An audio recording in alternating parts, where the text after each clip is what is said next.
Good morning student. HM inter college के YouTube channel में आप सभी लोगों का स्वागत है।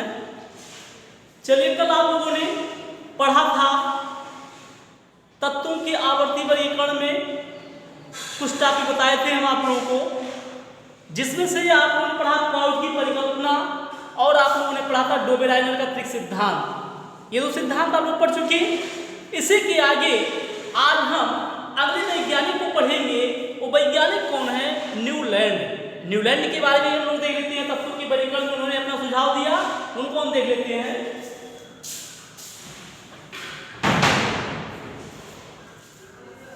न्यूलैंड को हम देखते हैं। न्यूलैंड ने भी तत्वों के वर्गीकरण में अपना सुझाव दिया और उस सिद्धांत का नाम क्या दिया गया? कहा गया न्यूलैंड का अष्टक सिद्धांत। न्यूलैंड का अष्टक सिद्धांत। ठीक,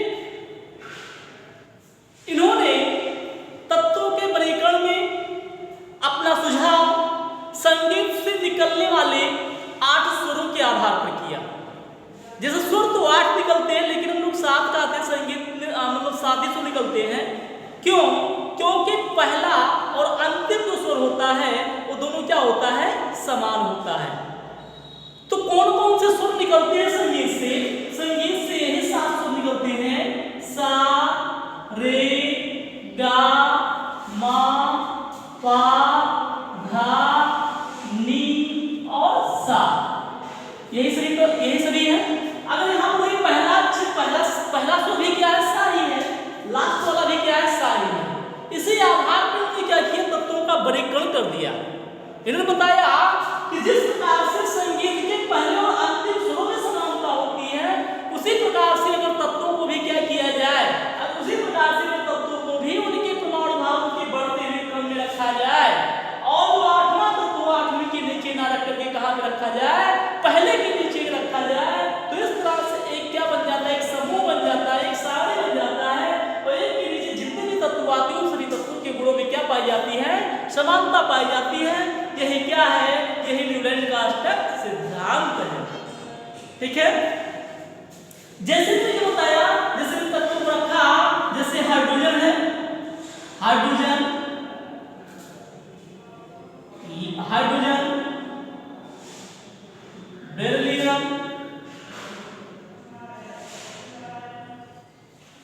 बेरिलियम, बोरान, कार्बन,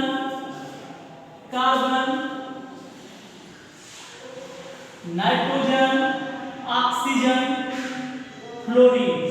ये तत्व रखा गया। अगला जो भी तत्व यहाँ पे ना रखा जाए, 8वें के नीचे ना रखा जाए, बल्कि उसको कहाँ पे लाके रखा जाए? पहले के नीचे रखा जाए। कहाँ पे रखा जाए? पहले के नीचे रखा जाए।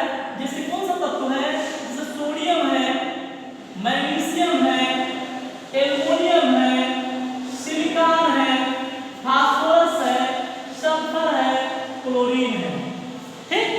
अगला तत्व यहाँ पे ना रखा जाए, उसको भी कहाँ पे लाके रखें? पहले के नीचे रखें। जैसे सोडियम, पोटेशियम है, कैल्शियम है। ये सभी तत्वों को इस तरह से रखा उन्होंने परमाणु भार की बढ़ती हुई क्रम में। परमाणु भार जो भी देते हैं, आप जानते हैं हाइड्रोजन का परमाणु भार 1 है, बेरिलियम का परमाणु भार 9 है, बोरान का 11, कार्बन का 12, नाइट्रोजन का 14, ऑक्सीजन का 16, क्लोरीन का 19, सोडियम का 23, मैग्नीशियम का 24, एल्युमिनियम का 27.5, सिलिकॉन का 28 है, फास्फोरस 31, सल्फर 32, क्लोरीन का 35.5 है, पोटेशियम का 39 है और कैल्शियम का 40 है। ये सभी क्या है? ये सभी तत्वों के परमाणु भार है। और तत्वों के परमाणु भार के बढ़ते हुए क्रम में क्या किया गया? तत्वों को इस तरह से व्यवस्थित किया गया।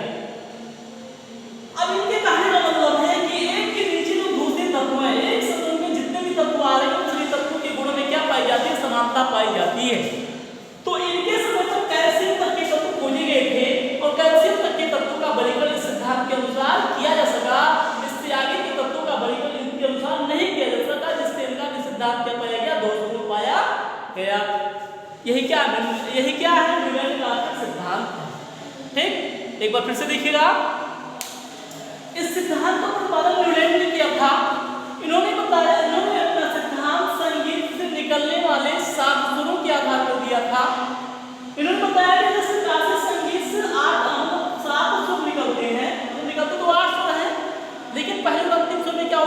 समानता होती है, जिस प्रकार से बताया कि संगीत के पहले और अंतिम सुर की समानता होती है, उसी प्रकार से अगर तत्वों को भी उनके प्रमाण भार के बढ़ते हुए क्रम में रखा जाए, लेकिन सात तक रखा है, अथवा जो तत्व आठवीं के नीचे न रखा जाए बल्कि कहाँ पे रखा जाए, पहले के नीचे रखा जाए, तो इस तरह से हमें एक सारणी मिल जाती है। एक के नीचे जितने भी तत्व रखे जाते हैं उन सभी तत्वों के गुणों में क्या पाई जाती है, समानता पाई जाती है। यही क्या है, न्यूलैंड का अष्टक सिद्धांत है। लेकिन इस सिद्धांत के अनुसार केवल कैल्शियम तक के तत्वों का ही वर्गीकरण किया जा सका। इस सिद्धांत के अनुसार केवल कैल्शियम तक के तत्वों का ही वर्गीकरण किया जा सका। इससे आगे के तत्वों का वर्गीकरण इस सिद्धांत के अनुसार नहीं किया जा सका, जिससे इनका सिद्धांत क्या पाया गया, दोषपूर्ण पाया गया। ठीक, तो आप इसको नोट कर लीजिएगा, लिख भी लीजिएगा, समझ में लगभग आया होगा। ठीक, ये था न्यूलैंड का अष्टक सिद्धांत और दोष में आप क्या लिखोगे, दोष में आप ये लिखोगे कि सिद्धांत के अनुसार केवल कैल्शियम तक के तत्वों का ही वर्गीकरण किया जा सका, इससे आगे के तत्वों का वर्गीकरण इस सिद्धांत के अनुसार नहीं किया जा सका, जिससे इनका सिद्धांत क्या पाया गया, दोषपूर्ण पाया गया। ठीक है, तो ये था न्यूलैंड का अष्टक सिद्धांत। चलिए अगला टॉपिक हम लोग पढ़ते हैं, देखते हैं।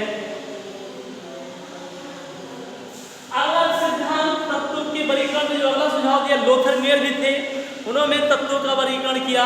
चलिए अगला टॉपिक हम पढ़ते हैं, जो आपके सिलेबस में है, मेंडलीफ का मूल आवर्त सारणी। मेंडलीफ की मूल आवर्त सारणी। लेकिन मेंडलीफ की मूल आवर्त सारणी को जानने से पहले हम मेंडलीफ का मूल आवर्त नियम देखते हैं। आप हेडिंग डालिएगा, मेंडलीफ का मूल आवर्त नियम। मेंडलीफ का मूल आवर्त नियम। मेंडलीफ का मूल आवर्त नियम। मूल आवर्त नियम, मेंडलीफ का मूल आवर्त नियम। इन्होंने सन 1829 में एक नियम का उत्पादन किया, एक सिद्धांत का उत्पादन किया, जिसका उन्हीं के नाम पर क्या कहा गया, मेंडलीफ का मूल आवर्त नियम कहा गया। ठीक, 1829 में। इस सिद्धांत के अनुसार इन्होंने क्या बताया, इस सिद्धांत के अनुसार डबल यूनिट का में आप इसको लिखिएगा। इस सिद्धांत के अनुसार तत्वों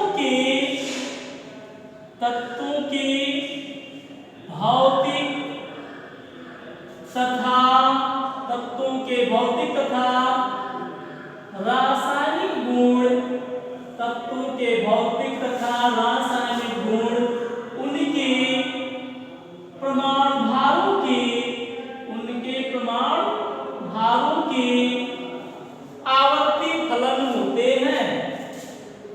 आवर्ती फलन होते हैं। ठीक, इसको जरूर नोट कीजिएगा, जैसे लिखा है वैसे आप लिख दीजिए इसको। इस मूल आवर्त नियम में मेंडलीफ का उन्होंने बताया कि तत्वों के भौतिक तथा रासायनिक गुण जो होते हैं उनके प्रमाण भारों के आवर्ती फलन होते हैं। यही क्या है, यही मेंडलीफ का मूल आवर्त नियम है।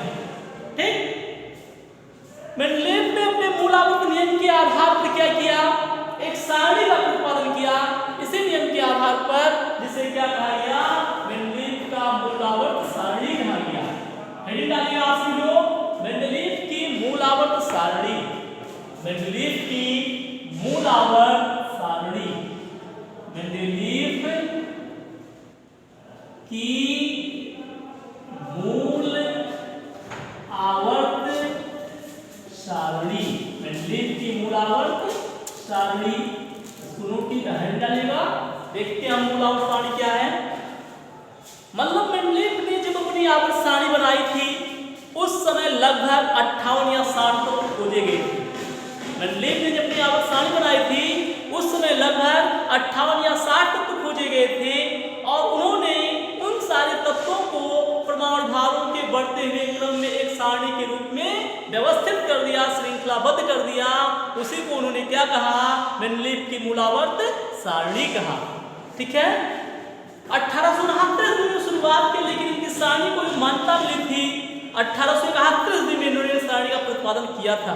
1871 में।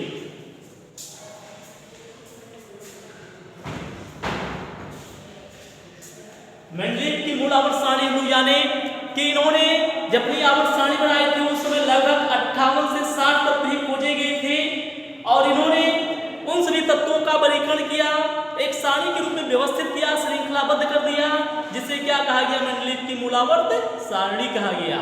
नोट कर लीजिए, उसके बाद हम सारणी बना के आपको दिखाते बताते हैं, कोई समस्या नहीं होगी, एकदम समझ में आएगा आपको। नोट कर लीजिएगा, सन 1871 ईस्वी में, सन 1871 ईस्वी में मेंडलीव ने मूल आवर्त नियम के आधार पर, मूल आवर्त नियम के आधार पर तत्वों को उनके बढ़ते हुए परमाणु भारों के क्रम में, तत्वों को उनके बढ़ते हुए परमाणु भारों के क्रम में एक सारणी के रूप में श्रृंखलाबद्ध किया, जिसे मेंडलीव की मूल आवर्त सारणी कहते हैं। इसे क्या कहते हैं, मेंडलीव की मूल आवर्त सारणी कहते हैं।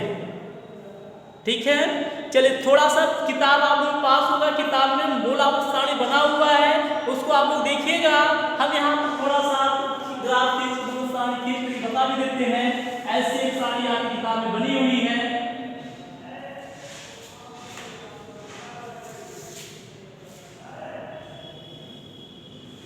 ऐसी सारणी आपकी किताब में बनी हुई है, ये सारणी ऐसे आप बना लीजिएगा, जिसमें आप देखेंगे दो प्रकार की लाइनें होंगी, कुछ क्षैतिज लाइनें होती हैं, कुछ ऊर्ध्वाधर लाइनें होती हैं।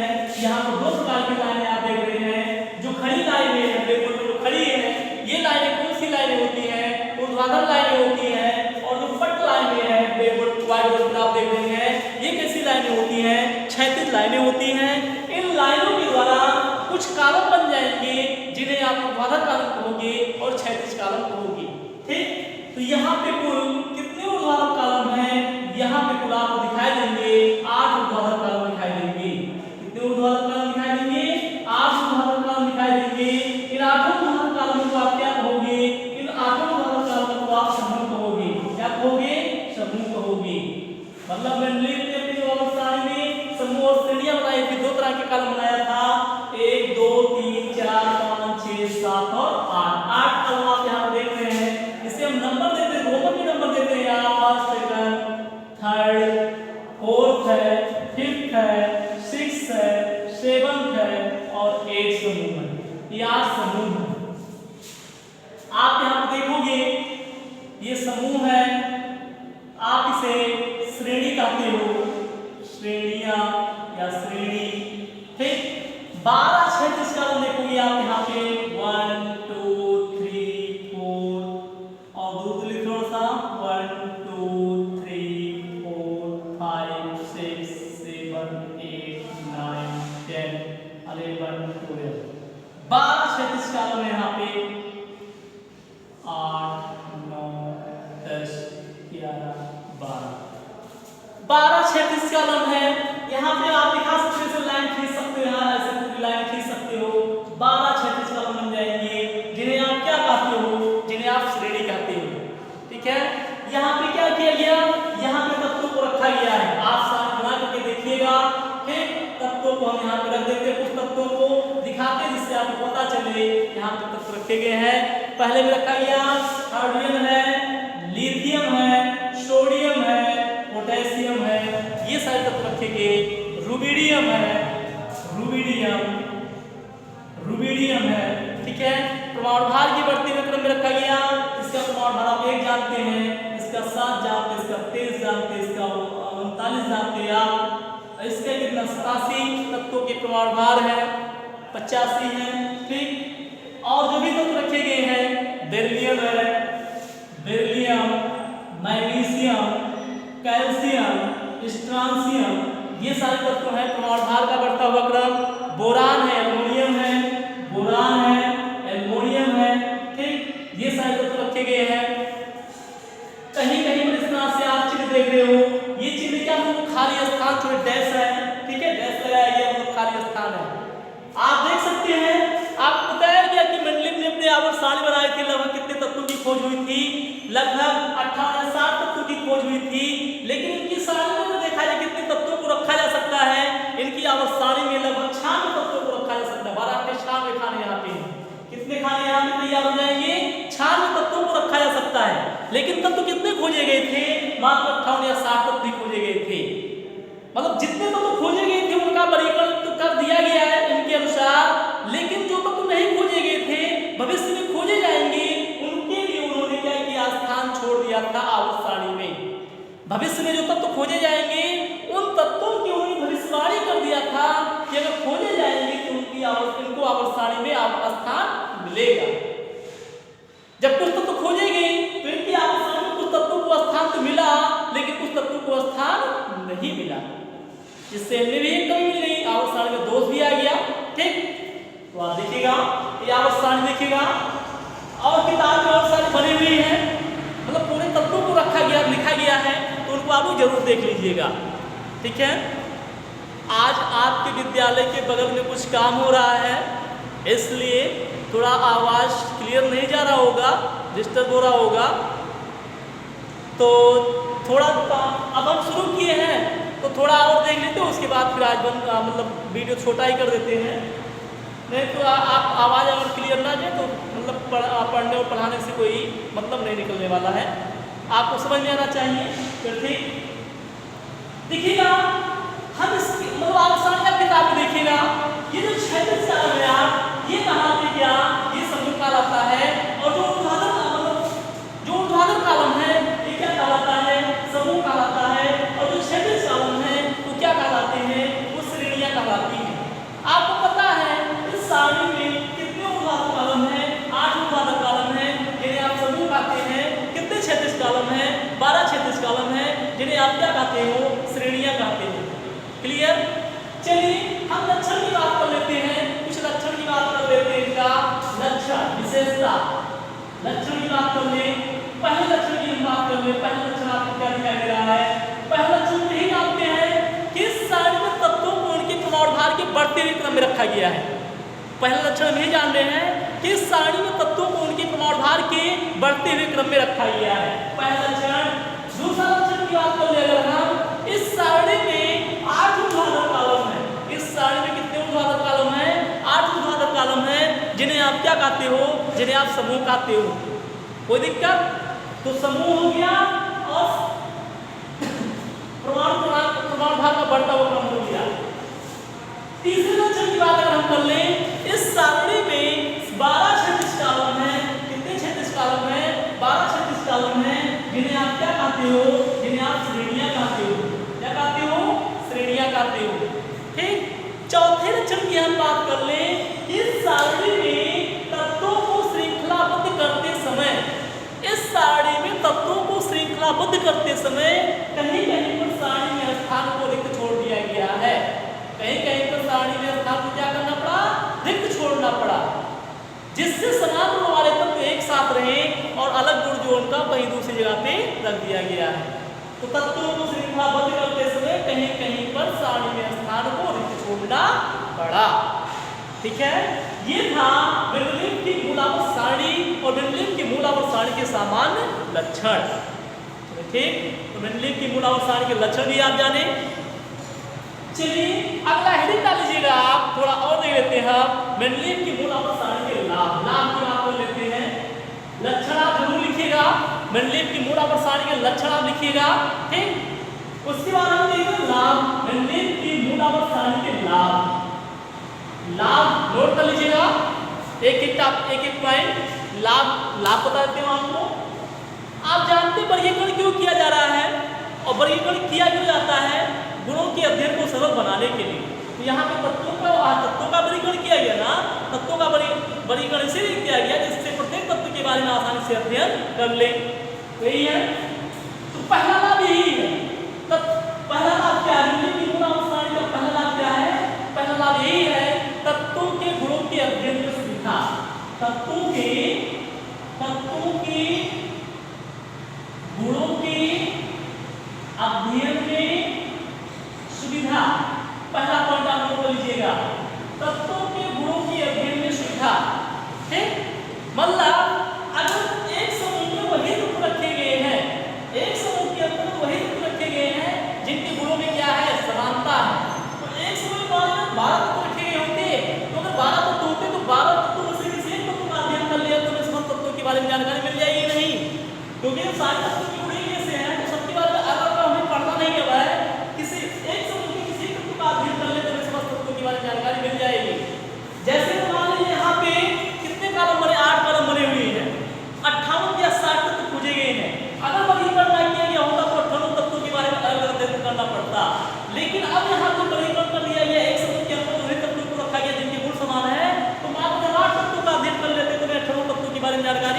मिल जाती है। अगर 8 तत्वों का अध्ययन कर ले तो हमें सभी तत्वों की बात जानकारी मिल जाएगी। तो इस तरह से वर्गीकरण आसान हुआ कि नहीं? वर्गीकरण आसान हुआ। तत्वों के गुणों के अध्ययन में क्या हुआ? सुविधा हुई। दूसरा पॉइंट, दूसरा लिखेगा सही प्रमाण भार ज्ञात करने में सहायता। सही प्रमाण भार ज्ञात करने में सहायता। ज्ञात करने में सहायता। सही प्रमाण भार ज्ञात करने में सहायता मतलब यहाँ से तत्वों के सही प्रमाण भार ज्ञात करने में क्या मिली? आसानी मिली। जैसे यहाँ पर लोग देखिए, जैसे यहाँ पे लिथियम का प्रमाण भार 7 है, बेरिलियम का प्रमाण भार 13 होता है और बोरान का प्रमाण भार 11 होता है। ठीक, मतलब अब तो 9 है हम जानते हैं, लेकिन पहले जो था इसका प्रमाण भार 13 था। ठीक, 13 याद किया गया था, इन्होंने अपनी आवर्त सारणी बनाया कि तत्वों का वर्गीकरण किया था। तो अगर ऐसा होता तो मेंडलीव का मूल आवर्त नियम गलत है कि नहीं? क्योंकि आप जानते हैं कि यहाँ पे तत्वों को उनके प्रमाण भार के बढ़ते क्रम में रखा गया है। किस क्रम में रखा गया? प्रमाण भार के बढ़ते क्रम में रखा गया। तो यहाँ पे व्यवस्था क्या गड़बड़ हो जा रही है। इसका प्रमाण भार कम होना चाहिए, इसका प्रमाण भार ज्यादा होना चाहिए, लेकिन यहाँ पे क्या है? इसका प्रमाण भार ज्यादा है, कम है, इसका प्रमाण भार क्या ज्यादा है। तो क्या किया वैज्ञानिकों ने? फिर से सभी तत्वों का प्रमाण भार ज्ञात किया। वैज्ञानिकों ने क्या किया? फिर से सभी तत्वों का प्रमाण भार ज्ञात किया, और जब सही प्रमाण भार ज्ञात किया तो इसका सही प्रमाण भार 9.4 आया। कितना आया? 9.4 आया। इस तरह से आवर्त सारणी में और कई सारे तत्व थे जिनका फिर से सही प्रमाण भार ज्ञात किया गया। तो मेंडलीव की मूल आवर्त सारणी के द्वारा तत्वों के सही प्रमाण भार ज्ञात करने में क्या मिली? आसानी मिली। हो जाएगा। अगला पॉइंट, तीसरा पॉइंट है अनेक नए तत्वों की खोज तथा अनुसंधान में सहायता। अनेक नए तत्वों की खोज तथा अनुसंधान